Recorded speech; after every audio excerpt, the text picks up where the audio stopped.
Galera, é o seguinte. Esse vídeo aqui vai me deixar triste, supostamente. Vai me deixar, talvez, um pouco instável emocionalmente, porém, eu tenho que trazer aqui pra vocês. E vamos tentar ver o copo meio cheio, galera aí de Naruto, certo? Todo mundo sabe que nós aqui representa Naruto. Mas Dragon Ball, vou te falar, está acendendo de novo uma luz de fã de Dragon Ball que eu fui quando criança. Se vocês quiserem mais conteúdo de Dragon Ball, dá um salve em outros animes, comenta aí quais outros animes. Mas ó, tema do vídeo de hoje, Dragon Ball ensinou, Naruto não aprendeu. E o pior é que eu já venho pra esse vídeo aqui desarmado, porque eu não tenho como muito refutar esse papo aqui não, tá ligado? Não vai ter muito como refutar. Vídeo do nosso parceiro do canal, Time Versus 7, certo? Time Versus 7. Bora ver essa parada aqui.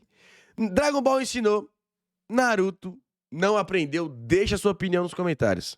Uma mesma ideia, um mesmo conceito, se tornou o maior acerto de um autor, ao mesmo tempo que se tornou o maior erro de outro. Um universo que se expandiu de forma genial e um outro que se contradisse de um jeito que irritou os fãs. Eu acho que esse Time Versus 7 aí não gosta muito de Naruto. Tudo que ele lançou de Naruto foi criticando. Mas eu curto o tipo de vídeo dele, o tipo de fala dele assim, fluida. Tem que admitir, pô. Poucas coisas são tão polêmicas Ó no o pai mundo do dos Vegeta. Aí, o pai do Vegeta era casca grossa, tá?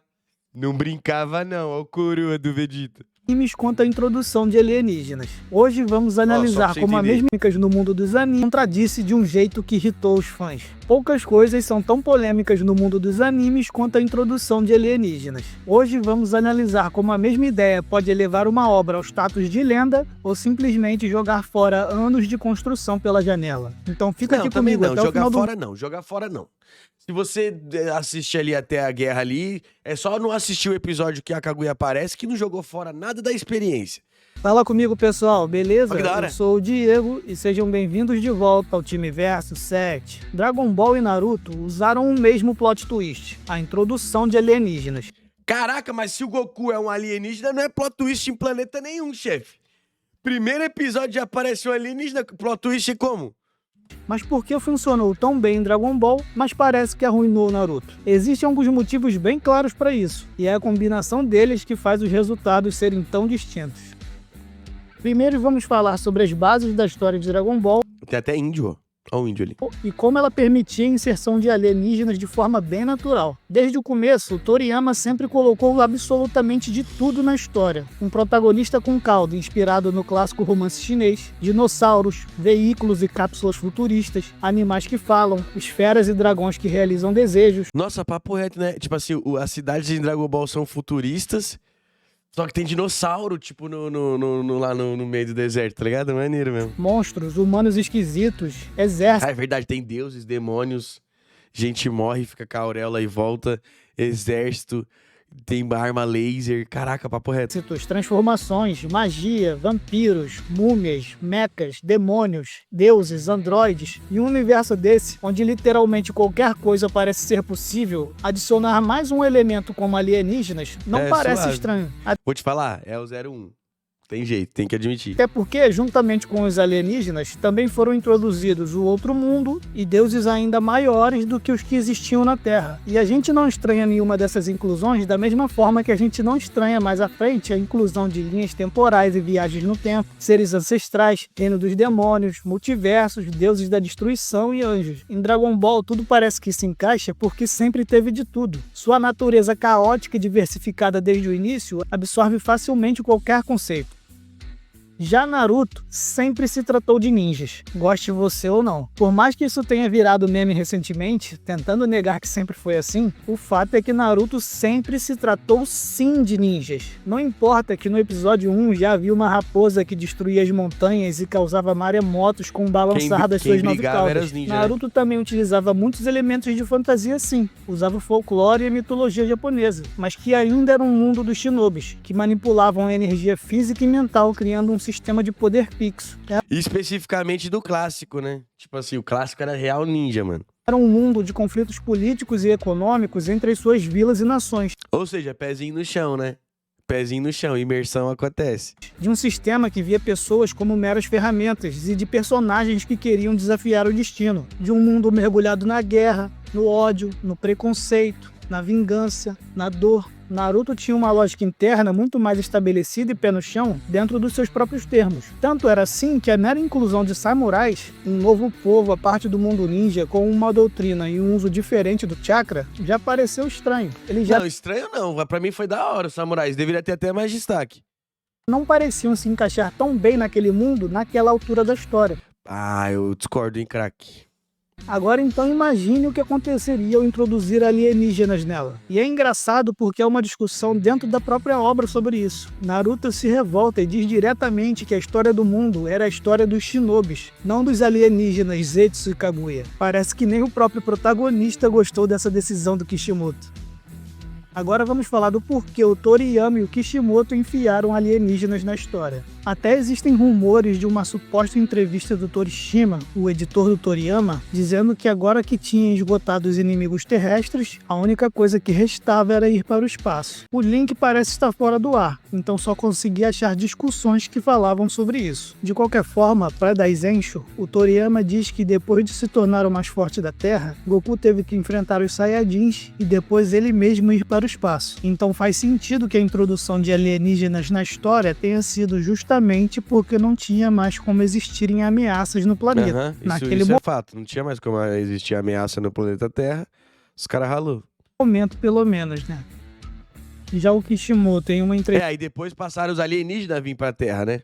entrevista conjunta com o Ikimoto, falou que conforme o final de Naruto se aproximava, eles pensaram em algumas continuações. Conversaram por 6 meses a 1 ano sobre ou fazerem um reboot de Naruto ou uma continuação de Naruto, com o próprio Kishimoto escrevendo, mas no final, Kishimoto disse que já havia feito tudo o que queria com Naruto, e que se fosse para ter uma continuação, o Ikimoto era a melhor opção. Pode ser apenas uma... Kishimoto, agora eu entendi onde tá o crime. Mas no final, Kishimoto disse que já havia feito tudo o que queria com Naruto, e que se fosse para ter uma continuação, o Ikimoto era a melhor opção. Então você tá muito louco, Kishimoto. Tô aqui do futuro pra te falar que o Ikimoto ferrou a jogada e tá fazendo dorama com o Boruto Blue Vortex. Boruto Blue Vortex, esse que tá muito bom, pezinho no chão. Tá top, tá top. Boruto Blue Vortex tá top. Pode ser apenas uma Quem cola lá no Radar Anime lá e vê o mangá quando sai, tá ligado? percepção minha, mas com isso, eu não consigo deixar de pensar que a introdução de alienígenas na história foi feita para abrir a possibilidade do seu assistente continuar o seu trabalho. Sim. Kaguya e os outros Susukis teriam sido feitos para Boruto, Trouxe Kagu e Kagu. não para Naruto. Mas você poderia dizer que isso também foi a mesma coisa que o Toriyama fez, já que naquela altura não teria mais como uma trama vinda do próprio planeta ir além do poder do Madara. Ainda assim, o porquê do Toriyama era melhor do que o do Kishimoto. Toriyama queria continuar a sua história, enquanto Kishimoto parecia querer se livrar dela naquele momento. Vamos falar do que é para mim um dos principais motivos do sucesso de um e do fracasso do outro. Toriyama resolveu fazer isso depois de um time skip de 5 anos da última saga. 5 anos depois né? Dragon Ball tem uns time skip do longo. conflito contra o maior vilão até então. Toriyama colocou os alienígenas no início da fase Z. E por mais que no mangá não exista essa divisão, o que eu quero dizer é que o Toriyama não os colocou no final da história, e sim em uma nova fase dela. Mesmo que alguns acreditem que o Toriyama queria terminar a história na saga Saiyajins, coisa que também é dita sobre todas as outras sagas, ainda assim, Toriyama estava trazendo esse novo conceito para ser trabalhado durante uma saga inteira. Então, mesmo que terminasse nessa saga, não seria uma revelação abrupta no final dela. A introdução dos Saiyajins é o que abre a saga, não o que fecha. Então, ainda que fosse um conceito criado só na saga final, ainda teria funcionado bem. Mas além disso, no meio da saga, quando Toriyama revela que o Piccolo era um Namekuseidin, nós já sabíamos que a próxima seria no seu planeta, mesmo antes da conclusão da atual. Dragon Ball estava naquele momento abrindo um universo de possibilidades. Já o Kishimoto inseriu os alienígenas no final da sua obra. Por isso é tão irritante, não faz sentido e não funciona. Os alienígenas em Naruto foram adicionados tarde demais. Simplesmente não tinha mais espaço para eles naquela altura. O conceito foi inserido abruptamente no clímax do arco final, interrompendo a conclusão da história. A conclusão da história do mundo ninja. Sem tirar que tirou o Madara pra merda também, problemático. Alguns acreditam que a Kaguya e os Otsutsukis foram criados apenas porque o Kishimoto não sabia como derrotar o Madara. Eu não acredito nisso. Para mim, é claro que o autor conseguiria ser criativo para pensar em formas de derrotar o Madara. Até porque o Naruto e o Sasuke não estavam se saindo tão mal contra ele até Não então. mesmo, né? Kishimoto foi criativo durante a obra inteira, então ele conseguiria ser de novo. Porém, que a criação de Kaguya danificou o Madara, isso é verdade. Madara não era um vilão qualquer. Ele foi construído ao longo de centenas de capítulos como vilão final.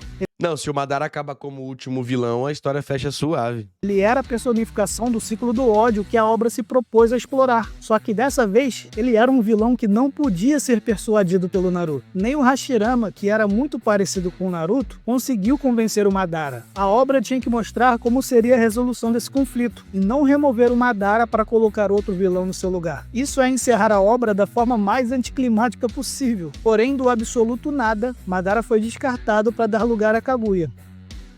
Eu já falei isso aqui no canal algumas vezes e vou repetir. Eu não acho que a existência da Kaguya e dos Otsutsuki sejam necessariamente ruins. Primeiro porque eu acho que eles não precisavam ser alienígenas vindo de outros lugares do espaço. Eles podiam ser apenas um clã desconhecido, um clã que tivesse um pacto com um deus diferente. Tipo...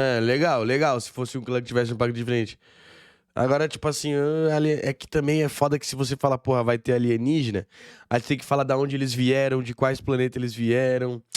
Porra, mano. Do Hidan, ou que fossem somente a outra metade da família. Já que toda a história se passou com os descendentes do Hagoromo, os Otsutsukis poderiam ser os descendentes do Hamura. Seja o que fosse, a questão principal é a execução. Isso deveria ter sido preparado e trabalhado ao longo da obra, como o próprio Madara e os outros vilões foram. No final da obra, abruptamente como foi, é que não poderia ser. Se eles foram criados para Boruto, que os apresentasse e os desenvolvesse com calma em Boruto então, não estragando o final de Naruto. E agora vamos falar do como, da forma como cada autor introduziu os alienígenas na história. Toriyama fez isso por meio do Raditz, um personagem completamente novo. Ele é irmão do Vegeta, né? Mas ele não colocou o Raditz ali apenas para expandir o mundo com uma nova informação, fazendo o Raditz ser um alien qualquer que caiu na Terra querendo fazer o mal. Nada disso. O Toriyama aproveitou o tema para explicar ou expandir o significado do que já existia. Raditz aparece e conta que era o irmão de Goku, que ambos irmão do Goku. eram de uma raça guerreira chamada Saiyajin, que todos possuíam caudas, que as crianças Saiyajins eram enviadas a outros planetas para matar todos os seus habitantes e vender o planeta, e que um dos meios que eles usavam para isso era se transformando em macacos gigantes. De repente, Goku, aquele protagonista estranho, que tinha uma cauda porque era inspirado em Son Wukong, que se transformava em um macaco gigante quando olhava para a lua cheia como referência à lenda do lobisomem, na verdade era um alienígena. E por ser de uma raça inerentemente guerreira, isso explicava todo aquele desejo do Goku por ficar mais forte e por lutas. Então até o Raditz chegar, o Goku não sabia que era alienígena?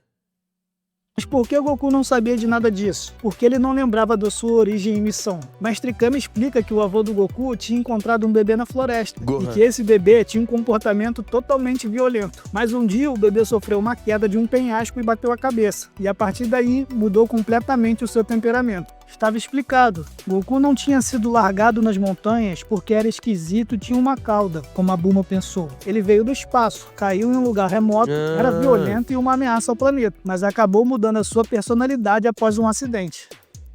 Mais à frente, o Toriyama também revela que o Piccolo era um alienígena, e tudo parece se encaixar. Isso aí é óbvio, pô. É claro que ele é um alienígena, pô.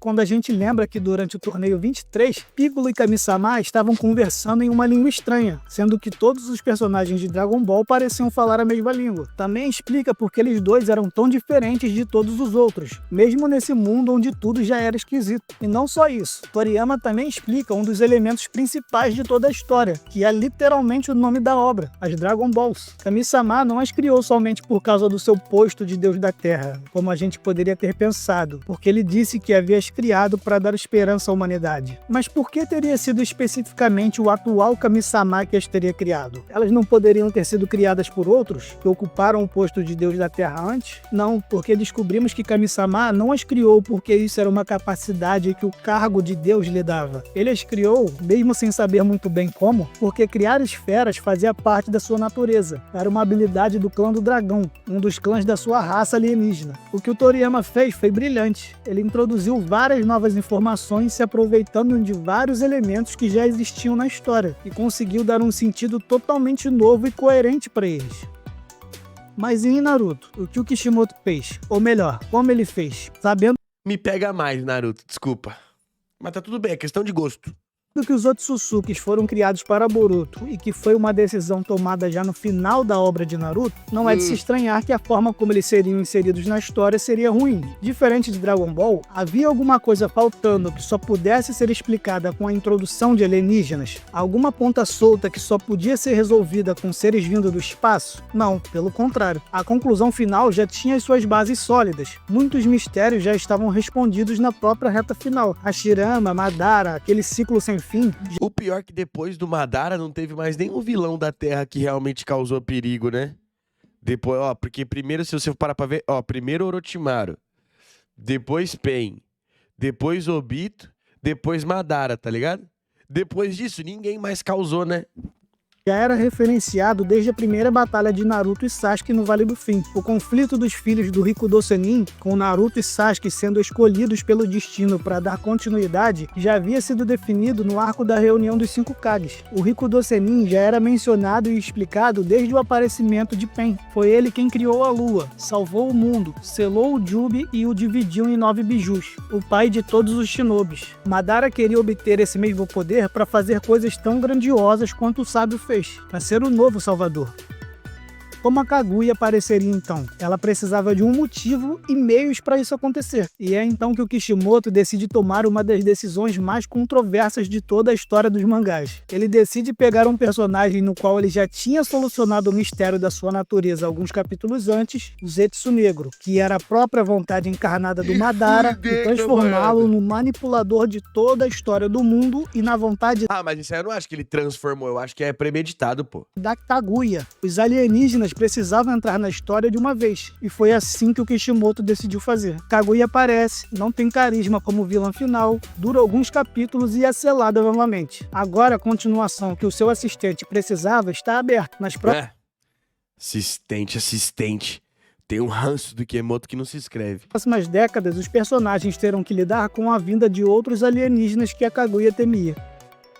Já havia alguns argumentando que o Kishimoto não disse que a Kaguya era de fato uma alienígena no mangá, e só que ela era uma mulher desconhecida que comeu o fruto de chakra. A verdade é que aquela cena dela caindo do céu e sendo encontrada pela população é exclusiva do anime, mas o próprio Hagoromo, quando Naruto pergunta se ele era um alienígena, diz que não era muito diferente disso. Hagoromo também diz que sua mãe veio para a terra deles de um lugar muito distante, e quando Naruto pergunta de onde sua mãe era, o Hagoromo desconversa. Então é Pô, os caras poderiam ter citado pelo menos um planeta, né? óbvio que o Kishimoto estava estabelecendo a Kaguya e os Otsusukis como alienígenas. Também sei que alguns tentam justificar a existência da Kaguya e dos Otsusukis com o Kimimaro, É um desrespeito pro Kimimaro isso, vincular ele com essa parada aí. mas o que acontece nesse caso é uma inversão. O Kimimaro ser de um clã chamado Kaguya e ter um design parecido não sugeria alienígenas. O que o Não Kishimoto mesmo. fez foi usar o Kimimaro como referência para criar os Otsusukis de último momento.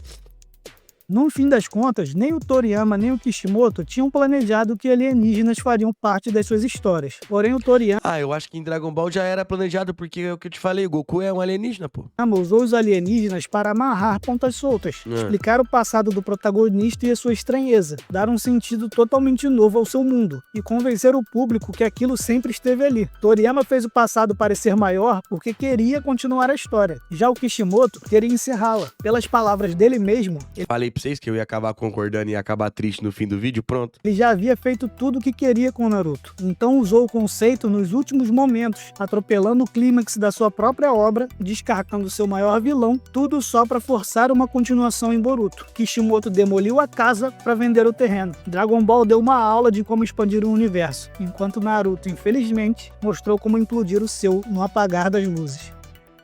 Mas agora eu quero saber. Não, também calmou, paizão. Ô, não é porque os caras cometeu também tomou uma atitude errada de pôr alienígena, quer dizer que a obra acabou, mano.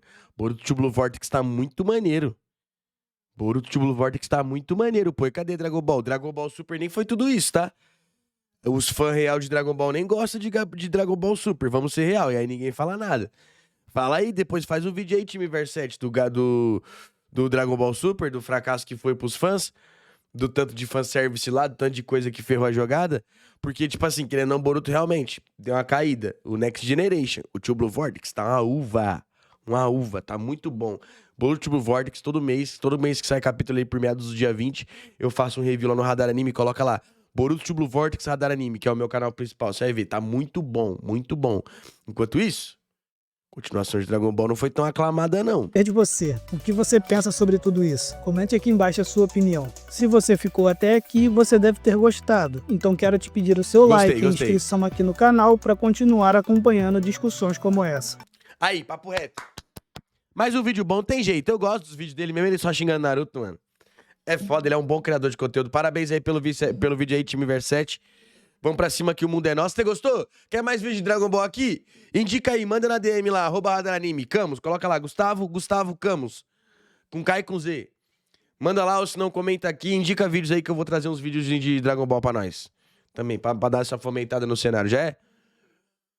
Por aqui eu vou indo nessa, espero que tenha gostado do conteúdo. Deixe seu like, confira mais os outros vídeos que tá aparecendo. Tá vendo esse vídeo aqui que tá aparecendo? E esse aqui, e esse canal aqui, e aquele canal ali do outro lado lá. Cola aí que a gente tem conteúdo todo dia, ok? Por aqui eu vou indo nessa, espero que você tenha gostado da paradinha. Até a próxima e fui. Vou deixar o vídeo do amigo aí original na descrição.